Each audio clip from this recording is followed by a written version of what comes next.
देख रहे हैं गांव आज तक। आपके साथ हूं मैं नेहा बाथम। देश के करीब 6.5 लाख गांव की रोचक और दिलचस्प कहानियों के साथ एक बार हम फिर से हाजिर हैं।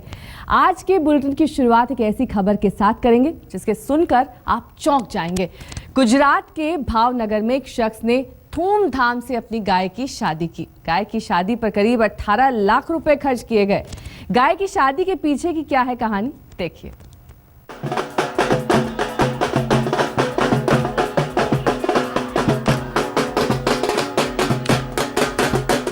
ढोल नगाड़ों की धुन पर नाचते बाराती।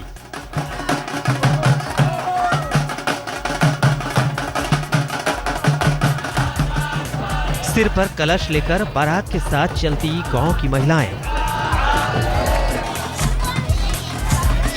पंडाल में परंपरागत विवाह गीत गाते लोग।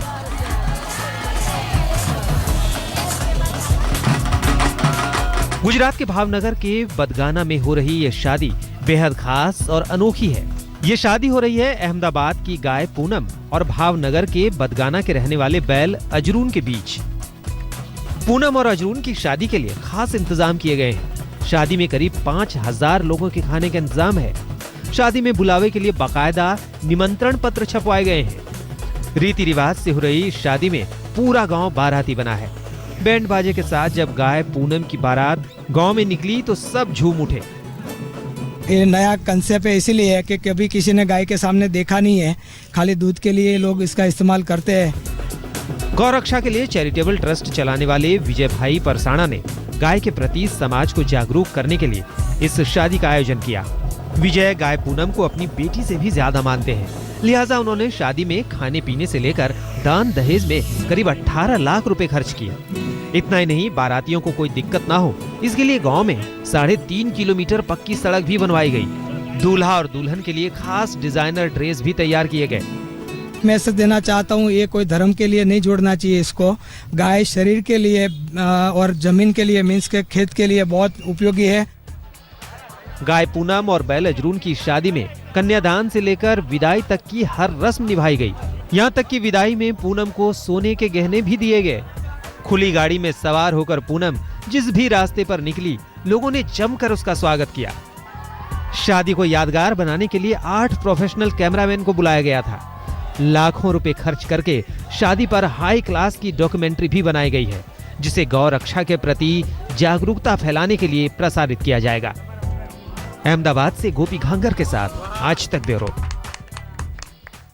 बात अब हरियाणा की करेंगे, जहां पर स्टेट हाईवे 15 पर बने भैंस ब्रेकर इन दिनों हर तरफ चर्चा का केंद्र बने हुए हैं। भैंस ब्रेकर की वजह से 80 किलोमीटर प्रति घंटे की रफ्तार से चलने वाली गाड़ियां 15 किलोमीटर प्रति घंटे की रफ्तार से रेंग रही हैं।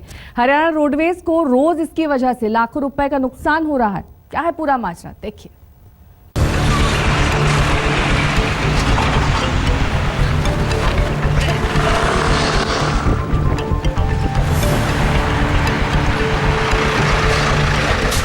यह है रेवाड़ी से नेशनल हाईवे 8 को जोड़ने वाला स्टेट हाईवे 15।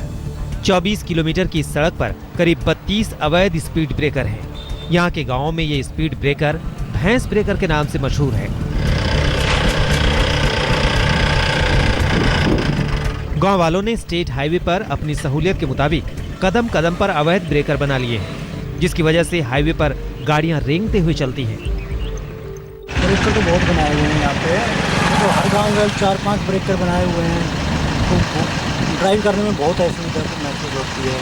गाड़ी एवरेज भी नहीं देती है और 30 पर गाड़ी जाती है। की मर्जी के मुताबिक कर लिए, जबकि हमारे 3 ब्रेकर ज़रूरी हैं, जिससे कोई ट्रैफिक में जो है विघन ना हो। ज्यादा ऊंचे स्पीड ब्रेकर की वजह से रोज यहाँ पर हादसे होते हैं। लोगों का कहना है कि ब्रेकर्स की वजह से सड़क पर गाड़ी चलाना मुश्किल है। स्पीड ब्रेकर की वजह से हरियाणा रोडवेज को रोज 1500 रुपए प्रति बस के हिसाब से नुकसान हो रहा है। और 24 किलोमीटर में 32 स्पीड ब्रेकर है, जिस कारण रोजाना आए दिन एक्सीडेंट का खतरा बना रहता है।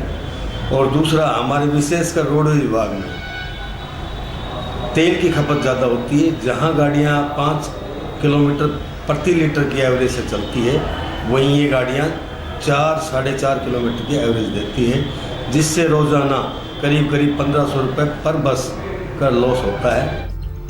खास बात यह है कि ये इलाका ना तो घनी आबादी वाला है और ना ही बेहद व्यस्त। दरअसल हाईवे बनने के बाद गाड़ियां यहाँ पर काफी तेज चलती थी, जिसकी वजह से गांव वालों की भैंसें अक्सर हाईवे पर हादसे का शिकार हो जाती थी। भैंसों को हादसे से बचाने के लिए हर गांव ने अपने गांव के सामने 3 से 4 अवैध स्पीड ब्रेकर बना दिए। इस तरह से 24 किलोमीटर के सफर में 32 स्पीड ब्रेकर हैं।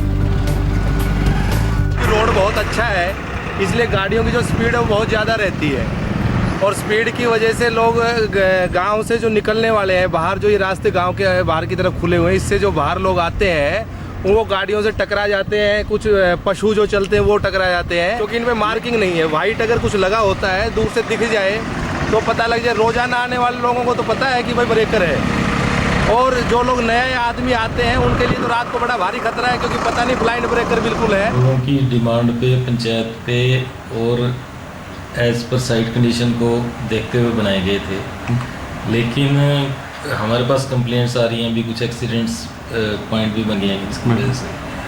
तो हमने पुलिस प्रशासन से और डीजी साहब से भी सहयोग मांगा है इसको हटाने के लिए।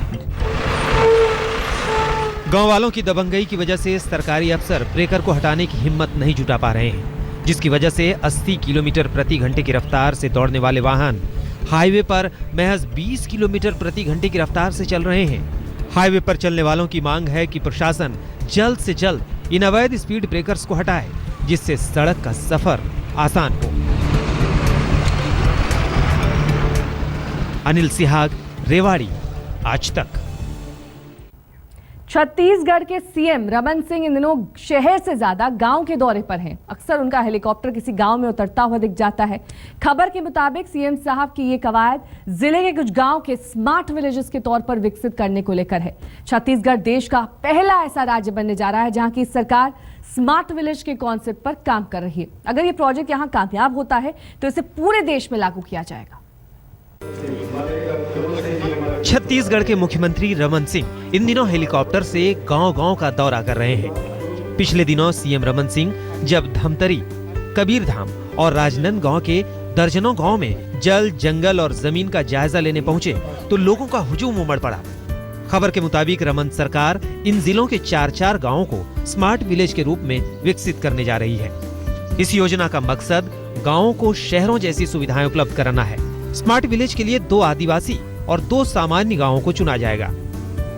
ड्रिंकिंग वाटर का प्रॉब्लम, स्कूल के और दूसरे जो सुविधाएं होती हैं उसमें भवन और बाकी जो कमियां हैं जो हो चुका है, उसमें आगे बढ़ के हम कैसे उसको कर सकते हैं। 100% इलेक्ट्रिफिकेशन, हर गांव के हर घर में बिजली की कनेक्टिविटी कैसे हो, शुद्ध पेयजल का उनको निराकरण कैसे हो, एजुकेशन का, हेल्थ का और दूसरी जो फैसिलिटी है वो प्रोवाइड करने के लिए अधोसंरचना को मजबूत करने का इसमें प्रधानमंत्री जी की योजना है। प्रधानमंत्री नरेंद्र मोदी ने भी रमन सरकार की इस मुहिम का स्वागत किया है। छत्तीसगढ़ में शुरुआती दौर में जिन गांवों का चयन किया गया है वो पूरी तरह से खेती पर निर्भर है। योजना के तहत किसानों की आमदनी बढ़ाने के लिए उन्हें सिर्फ खेत खलिहानों तक ही सीमित नहीं रखा जाएगा, बल्कि जंगलों में होने वाली पैदावार से बिजनेस भी दी जाएगी। देश के लिए एक अनूठा कार्यक्रम है। पहली बार एक बड़ी योजना देश को समर्पित करने जा रहे हैं। गांवों की तस्वीर बदलने वाली ये योजना सबसे पहले छत्तीसगढ़ में लागू होगी। अगर ये प्रोजेक्ट छत्तीसगढ़ में सफल होता है तो दूसरे राज्यों में भी इसे लागू किया जाएगा। दो राय नहीं कि स्मार्ट विलेज कॉन्सेप्ट से गांव का कायाकल्प होगा। शहर और गांव के बीच की दूरियां भी कम होगी, लेकिन सरकार को ध्यान रखना होगा कि उसकी इस योजना से कहीं खेतीहर जमीन का रकबा कम न होने पाए, वरना इसके दुष्परिणामों को भोगने के लिए भी लोगों को तैयार रहना होगा। कैमरामैन महेंद्र के साथ सुनील नामदेव, धमतरी, आज तक। राजस्थान के जयपुर में गांव है जिसका नाम है हाथी गांव। इस गांव में आपको हर तरफ सिर्फ हाथी ही हाथी नजर आएंगे। गांव में इस समय कुल 125 हाथी हैं। सरकारी कार्यक्रमों से लेकर शाही शादियों में यहीं से हाथियों को बुलाया जाता है। हाथियों वाले इस गांव की कहानी बेहद दिलचस्प है। कोई हाथी को रगड़ रगड़ कर नहला रहा है, कोई हाथी को बैठकर खिला रहा है। कहीं हाथी आराम फरमा रहे हैं तो कहीं हाथी सैलानियों को घुमा रहे हैं। ये नजारा किसी टूरिस्ट स्पॉट का नहीं है, बल्कि राजस्थान के जयपुर में बसे हाथी गांव का है। इस गांव में हाथी के साथ साथ हाथी पालने वाले परिवार रहते हैं। जयपुर में करीब 125 हाथी हैं, जिनमें से ज्यादातर इसी गांव में रहते हैं। एशिया के अंदर ही अपना पहला एलिफेंट विलेज जयपुर में ही है, जहाँ पर सारे हाथी एक साथ रहते हैं, उनकी फैमिलीज एक साथ रहती हैं और जो हाथी के ड्राइवर्स हैं वो उनके साथ ही रहते हैं। पूरा एक अलग सा एटमॉस्फेयर है केवल एलिफेंट्स के लिए। हम अपने हाथियों को अपने फैमिली मेम्बर्स की तरह रखते हैं, जैसे कि हमारे भाई बहन, ऐसे ही हमारे एलिफेंट्स भी, उनको टाइम पर खाना खिलाना, सुबह से शाम तक उनकी डाइट पे ध्यान रखना। दरअसल राजे रजवाड़ों के जमाने में लड़ाई से लेकर राज परिवार की सवारी तक सब हाथी पर ही होता था, लेकिन आजादी के बाद रजवाड़े खत्म हुए तो हाथी और हाथी पालना मुश्किल हो गया। राजस्थान सरकार ने तब इन्हें जयपुर से करीब 30 किलोमीटर दूर 125 बीघा जमीन पर बसा दिया। इस गांव की खासियत ये है कि इसमें एक ही छत के नीचे हाथियों के रहने की जगह, उसके चारे की जगह, हाथी मालिक का घर और हाथियों के देखभाल करने वालों का घर है। सभी साथ मिलजुल कर रहते हैं। हाथियों को भरपूर पानी मिले, इसके लिए तालाब के अलावा 24 घंटे पानी की सुविधा है। साथ ही गन्ना, घास और चारे की भी व्यवस्था है। हम सुबह उठते हैं 4 बजे, इनकी मतलब नहलाना धुलाना, इनको झाड़ना, फिर इनके ऊपर सामान रखना। 7 बजे तक यहाँ से फ्री होके सुबह थोड़ा बहुत गन्ना वन्ना खिला के इनको फ्रेश करके फिर ले जाते हैं आमेर। फिर वहाँ पे इनके नंबर करके फिर वापस आ जाते हैं 11 बजे। फिर इसके बाद कड़वी अड़वी खिलाते हैं बैठ के इनको, मतलब ये 50 से 60 किलो या 100 किलो तक कड़वी खा जाता है। फिर उसके बाद में गन्ना खिलाते हैं इनको। फिर इनको दिन भर मतलब रेस्ट देते हैं। कोई तरह की तकलीफ नहीं करते इनके साथ, कोई तरह का दुर्गत्याचार नहीं करते इनके साथ। किसी जमाने में जयपुर में 2000 हाथी रहते थे, लेकिन इनकी संख्या अब 125 रह गई है। यहाँ पर फिलहाल 52 परिवार के 450 लोगों के अलावा 700 लोग हाथियों की देखभाल के लिए रहते हैं। सरकार ने हाथियों की देखभाल के लिए डॉक्टरों की भी व्यवस्था की है। इस गांव को देखने के लिए देश के अलावा विदेशों से भी टूरिस्ट आते हैं। देखिए, रहने के लिए तो कमरे बना रखे हैं और 3 सेट है हाथी के लिए बढ़िया, और ये कमरे बना रखा बढ़िया, कोई दिक्कत नहीं है। टैंक पानी का है, पानी पिलाते हैं आराम से, कोई दिक्कत नहीं कहीं। हाथी गांव के लोग कमाई के लिए आमेर महल की हाथी की सवारी पर निर्भर हैं। हर रोज इन्हें करीब 2 से 3 हजार की कमाई एक हाथी से होती है, लेकिन इसमें से आधे से ज्यादा हाथी के रखरखाव पर खर्च हो जाता है। इसके अलावा देश भर में शादी विवाह या किसी बड़े आयोजन में इस गांव से ही हाथी जाते हैं। ये हिंदुस्तान का ऐसा इकलौता हाथी गांव है जहां पर हाथियों के साथ साथ हाथी मालिकों और हाथी के रखरखाव करने वालों के लिए व्यवस्था की गई है। इस पूरे हाथी गांव में 51 परिवार हैं जो अपने हाथी के साथ रहते हैं। सारी तरह की सुविधाएं यहां पर मौजूद हैं। कैमरामैन शर्मा के साथ शरद कुमार, जयपुर आज तक। गांव आज तक में आज के लिए बस इतना ही। कल फिर हाजिर होंगे कुछ और गांव की दिलचस्प और रोचक कहानियों के साथ। देश और दुनिया की तमाम खबरों के लिए आप देखते रहिए आज तक। कहा कि उत्तराखंड की जनता के साथ धोखा हुआ है, बागियों ने धोखा किया है और इसके पीछे साजिश है बीजेपी और साथ ही प्रधानमंत्री मोदी का नाम उन्होंने लिखा। उत्तराखंड में राष्ट्रपति शासन लगते ही कांग्रेस और बीजेपी के बीच वार पलटवार